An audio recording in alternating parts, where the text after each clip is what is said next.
मेरे प्यारे दोस्तों, मैं आज आपको एक ऐसी कहानी सुनाने जा रहा हूं जो आपको बताएगी कि जीवन की सबसे बद्धी दौलत सोने चांदी या तलवारों की शक्ति नहीं, बल्कि अनुभव और प्रेम का अटूट बंधन होती है। यह कहानी हमें सिखाती है कि जब हम अपने बुजुर्गों की छाया को दरकिनार कर देते हैं, तो हम केवल उन्हें नहीं, बल्कि अपनी आने वाली पीढ़ियों के लिए एक मजबूत आधार खो देते हैं। बहुत समय पहले की बात है, एक सुंदर राज्य था जिसका नाम था उदयगिरी। यह राज्य पहाड़ों और हरी भरी वादियों के बीच बसा था, जहां के लोग सादे और ईमानदार थे। इस राज्य पर राजा धैर्यदेव का शासन था। राजा धैर्यदेव अपने नाम के अनुरूप ही धीर और साहसी थे।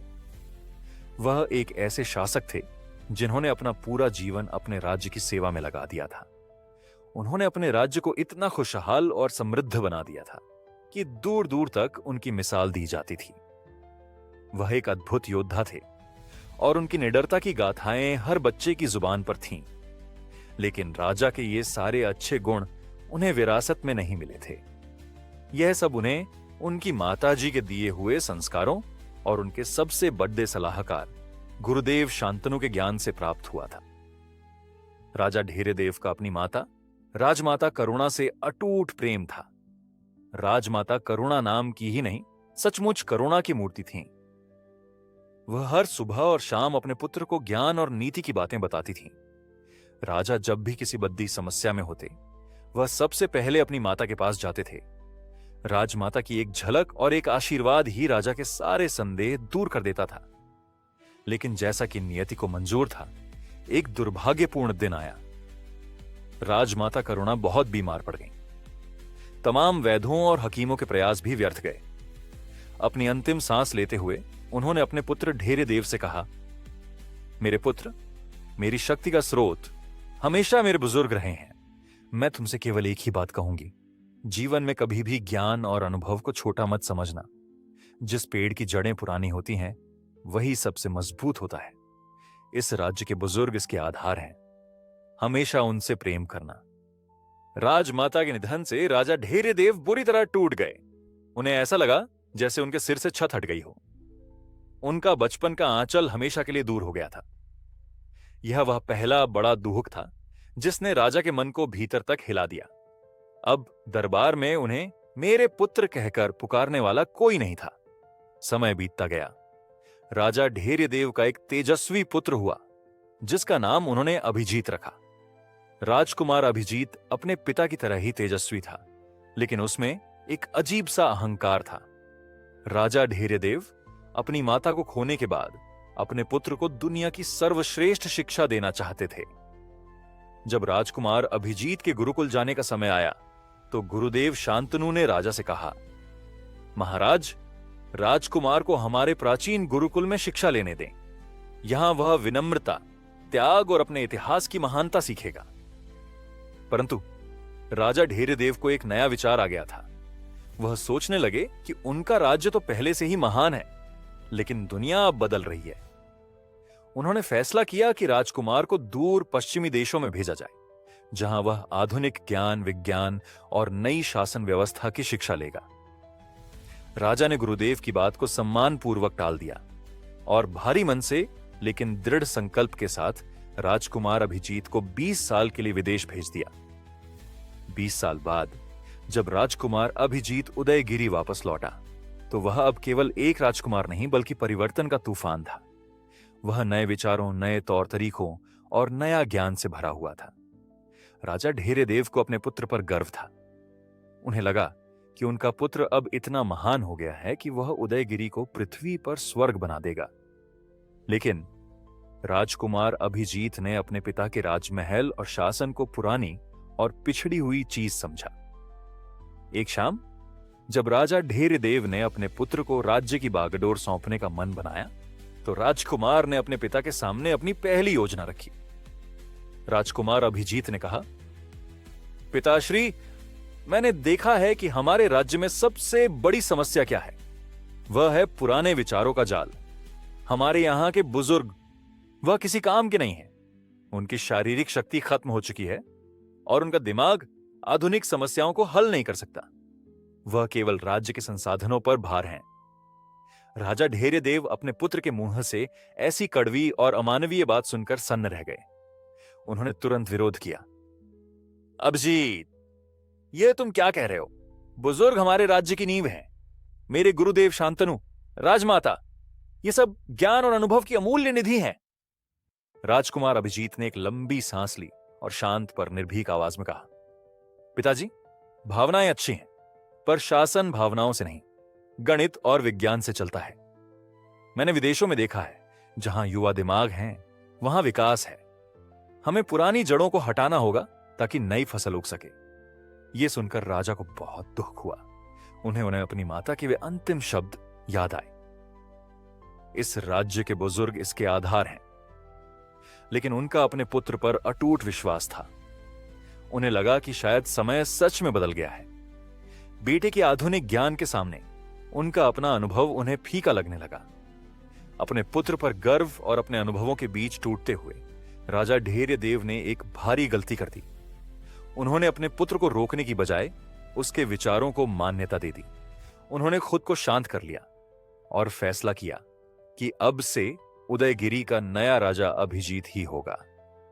अगले दिन ढोल नगाड़ों के बीच राजकुमार अभिजीत का राज्याभिषेक हुआ। अब वह राजा अभिजीत था। उसका पहला आदेश उदयगिरी के इतिहास का सबसे काला दिन बन गया। नए राजा ने अपने दरबार में गहरा सन्नाटा छा जाने दिया और फिर निर्भीकता से ऐलान किया, आज से उदयगिरी राज्य में 60 वर्ष से अधिक आयु का कोई भी व्यक्ति नहीं रहेगा। पूरे दरबार में एक भयानक खामोशी छा गई। किसी को यकीन नहीं हुआ कि उन्होंने क्या सुना है।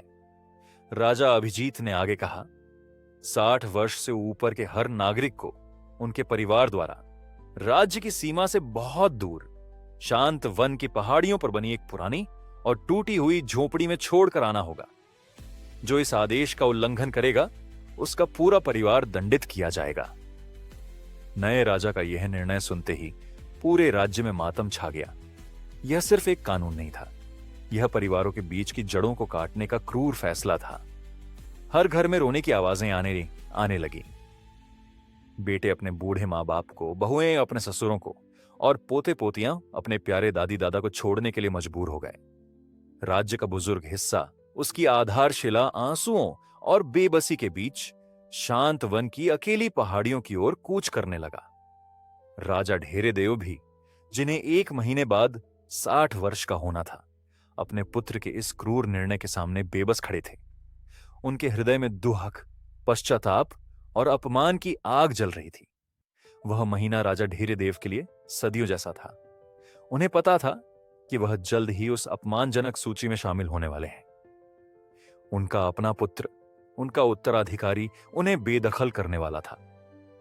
जिस पुत्र को उन्होंने संसार का सबसे श्रेष्ठ ज्ञान देने के लिए विदेश भेजा था, वह अब उन्हीं के ज्ञान, प्रेम और अस्तित्व को नकार रहा था।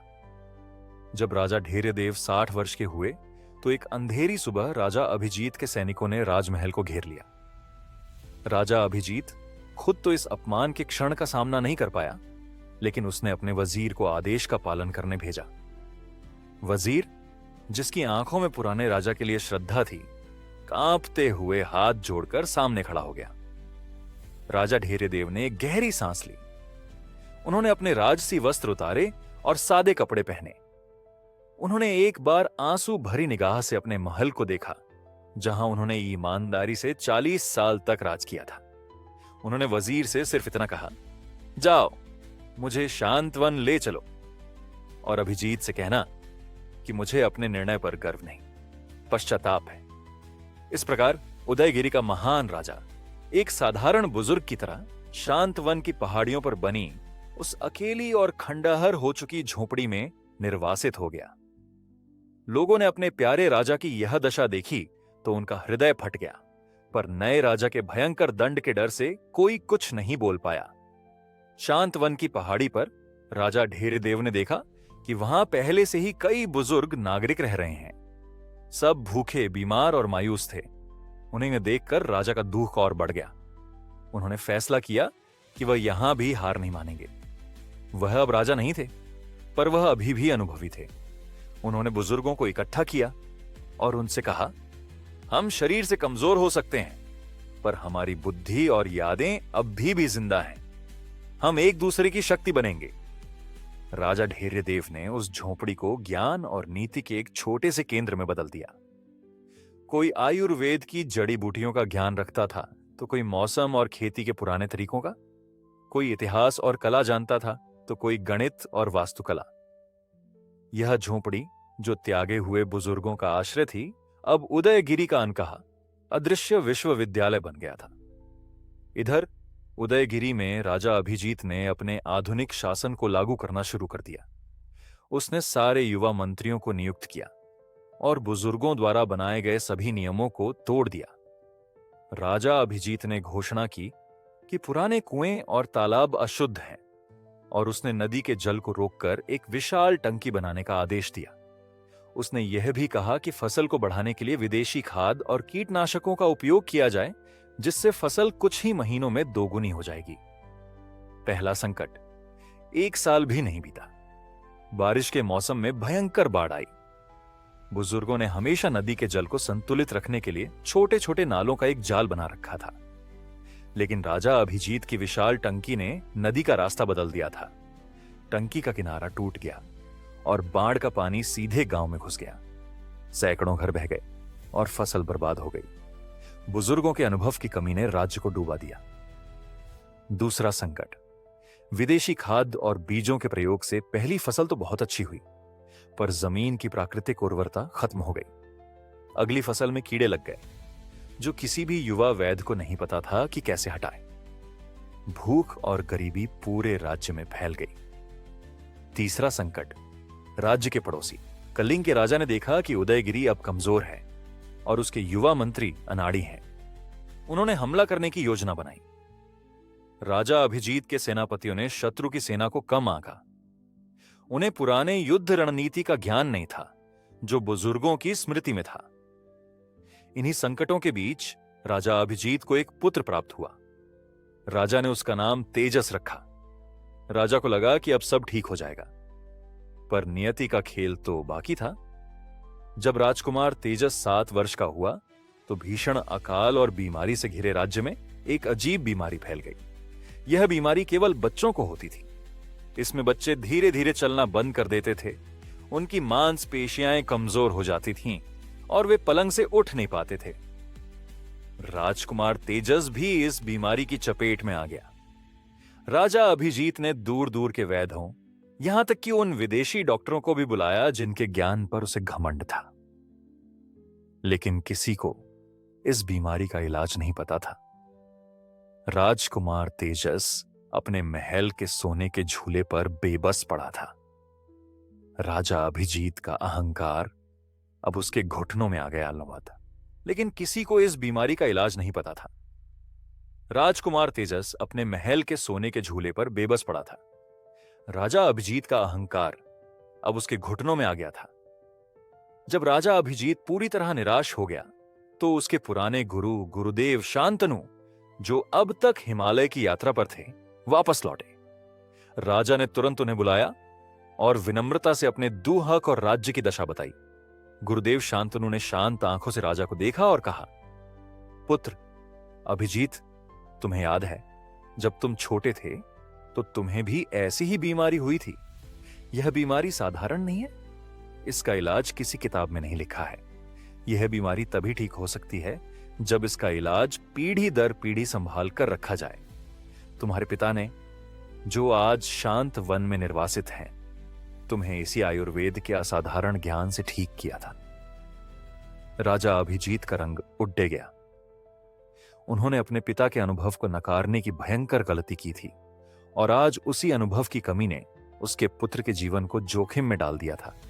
गुरुदेव ने आगे कहा, तुम्हारे पिता के पास वह जड़ी बूटी और वह पुरानी विधि है जो तेजस को बचा सकती है, लेकिन याद रखना, जिस वृक्ष की जड़ तुम काट आए हो वह ऐसे ही फल नहीं देगा। तुम्हें सिर्फ पिता को नहीं, उदयगिरी के हर बुजुर्ग को सम्मान के साथ वापस लाना होगा। केवल तभी यह ज्ञान वापस आएगा। राजा अभिजीत टूट गया। उसका अहंकार चूर चूर। जब वह झोपड़ी के पास पहुंचा तो उसने देखा कि उसके पिता पूर्व राजा धैर्यदेव बुजुर्गों को कुछ पढ़ा रहे थे। और एक बीमार बुजुर्ग की देखभाल कर रहे थे। राजा अभिजीत दूर से ही झोंक गया। वह घुटनों के बल बैठ गया और रोने लगा। उसने जोर से पुकारा, पिताश्री, मैं अपराधी हूं, मैं हत्यारा हूं। मैंने आपके अनुभव का, ज्ञान का और प्रेम का अपमान किया। कृपया मुझे दंड दीजिए, पर मेरे मासूम पुत्र को बचा लीजिए। राजा धैर्यदेव ने शांत भाव से अपने पुत्र को उठने के लिए कहा। उन्होंने कहा, अभिजीत, एक पिता अपने पुत्र से कभी नाराज नहीं होता।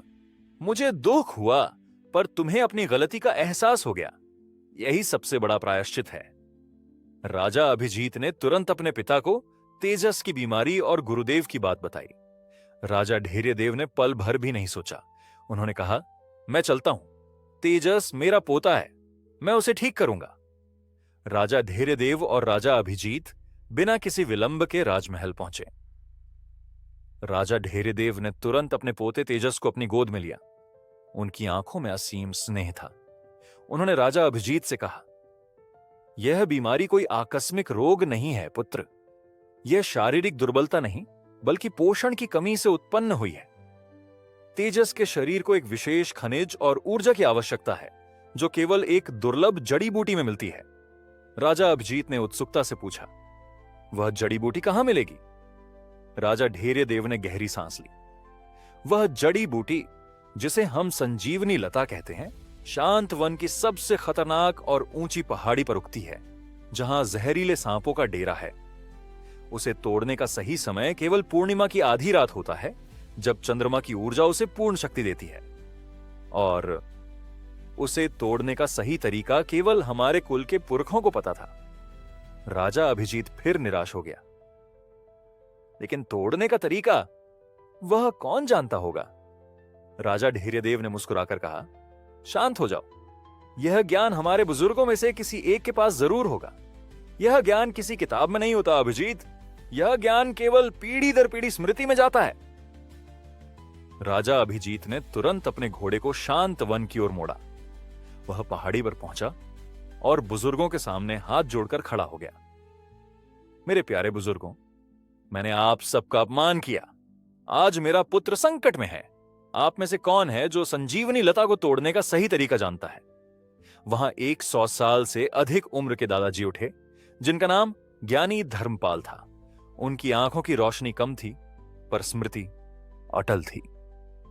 पुत्र अभिजीत, मैं जानता हूं, मेरे पिता ने मुझे सिखाया था। उस लता को तोड़ने से पहले चांदी की छड़ी से जमीन पर एक सुरक्षा रेखा बनानी पड़ती है, ताकि सांप पास ना आए।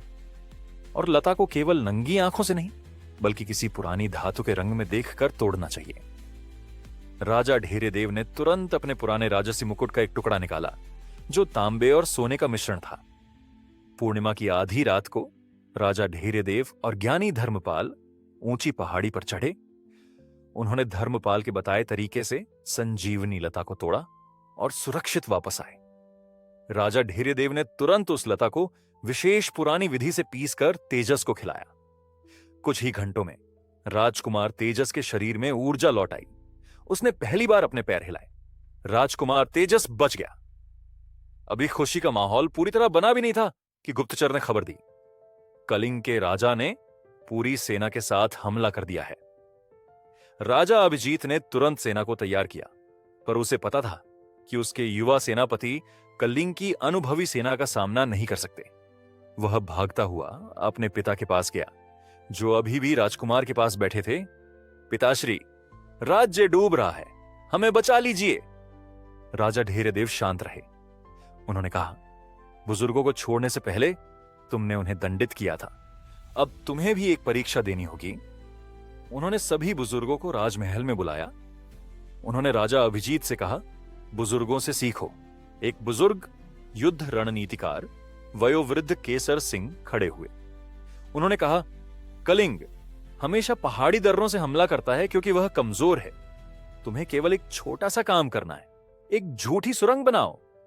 उन्हें मैं लगने दो कि तुमने मैदान छोड़ दिया है। एक अन्य बुजुर्ग जो मौसम का जानकार था बोला, बारिश आने वाली है, तुम्हारे युवा सेनापति उसे रोक देंगे। उन्हें बारिश में लड़ने दो। हमारे घोड़े कीचड़ में तेज दौड़ सकते हैं, उनके नहीं। इन अभूतपूर्व सलाहों को सुनकर राजा अभिजीत की आंखों में चमक आ गई। यह ज्ञान किसी किताब में नहीं था, यह केवल पीढ़ी के अनुभव में था। राजा अभिजीत ने तुरंत सलाहों पर काम किया। उन्होंने बुजुर्गों को अपने साथ रणभूमि पर रखा। जब युद्ध शुरू हुआ तो कलिंग के राजा ने सोचा कि उदयगिरी की सेना भाग गई है। जैसे ही वह मैदान में उतरा, भयंकर बारिश शुरू हो गई। कलिंग के घोड़े कीचड़ में फंस गए। उसी समय केसर सिंह के बताए दर्रों से उदयगिरी की सेना ने उन्हें चारों ओर से घेर लिया। कुछ ही घंटों में उदयगिरी ने अभूतपूर्व विजय हासिल की। विजय के बाद राजा अभिजीत ने सबसे पहले अपने पिता और सभी बुजुर्गों के सामने सर झुकाकर माफी मांगी। उन्होंने जोरदार आवाज में ऐलान किया, आज से उदयगिरी का शासन केवल युवाओं के हाथ में नहीं होगा। हमारे बुजुर्ग, जो ज्ञान, अनुभव और सच्चाई के अखंड भंडार हैं, वही राज्य के आधार स्तंभ होंगे। हर निर्णय में सबसे पहले उनका परामर्श लिया जाएगा। शांत वन की झोपड़ी अब ज्ञान पीठ कहलाएगी। राजा ढेर्यदेव ने मुस्कुराकर अपने पुत्र को गले लगाया। उन्हें इस बात की खुशी थी कि अभिजीत ने बड़े दुहक से ही सही, पर बुजुर्गों की अहमियत सीख ली थी। और इस तरह राजा अभिजीत ने अपने पिता के सहयोग और बुजुर्गों के अनुभव से उदयगिरी को फिर से समृद्धि के शिखर पर पहुंचा दिया। उन्होंने सीखा कि आधुनिकता तब तक अधूरी है जब तक वह अपनी पुरानी जड़ों से प्रेम करना नहीं सीख लेती।